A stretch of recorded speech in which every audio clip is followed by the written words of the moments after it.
Hi there, I'm Julie Brown and I cover Health IT Policy for the college. I'm really sorry I couldn't join you today, but I wanted to spend a few minutes covering the Meaningful Use program. I know that at the 2014 Legislative Conference, you spent a little bit of time learning about the 2014 Meaningful Use Flexibility Rule, and ever since that rule was finalized, we've seen a lot of activity on the program, so let's get right into it. In January of this year, Dr. Patrick Conway of CMS posted a CMS blog announcing that they were looking at some changes to the program. They outlined a few of the potential changes that included aligning the hospital reporting period to the calendar year. They previously were on the federal fiscal year, and so they were going to bring them in line with the eligible professionals reporting period that was on the calendar year. They wanted to shorten the reporting period for 2015 from a full year to 90 days, and they also wanted to make some other changes to the program that would bring it in line with long-term goals that CMS had established.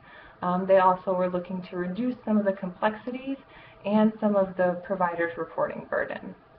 So we were very encouraged to see that they're considering changes that would improve the potential outlook for providers participating in the program. In April of this year, we saw the proposed rule come out. The ACC provided comments on this rule, and most notably, we asked that they expeditiously finalize it, because then everyone could start negotiating their contracts and adjusting their workflow to try and meet all of the reporting requirements. A few months passed, and a few more months passed, and then in September of this year, the ACC joined a bunch of other health IT stakeholders, such as the AMA and others, who wrote letters on their own behalf to HHS's Secretary Burwell, again expressing the need to expeditiously finalize the rule.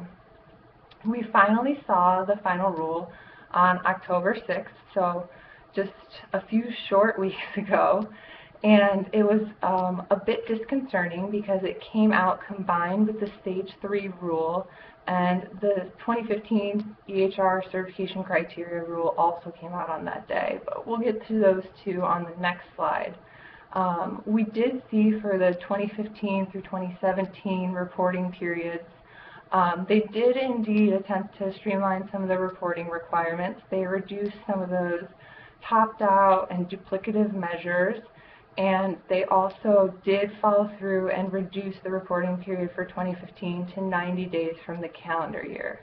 This did come with less than 90 days left in the year, but CMS has expressed that they're confident that the program participants will be able to fulfill the reporting requirements of the program because of the availability of information, because they talked about in January the changes that they wanted to make. They proposed the rule in April, and they figured that items were set in motion so the participants would be able to meet the requirements.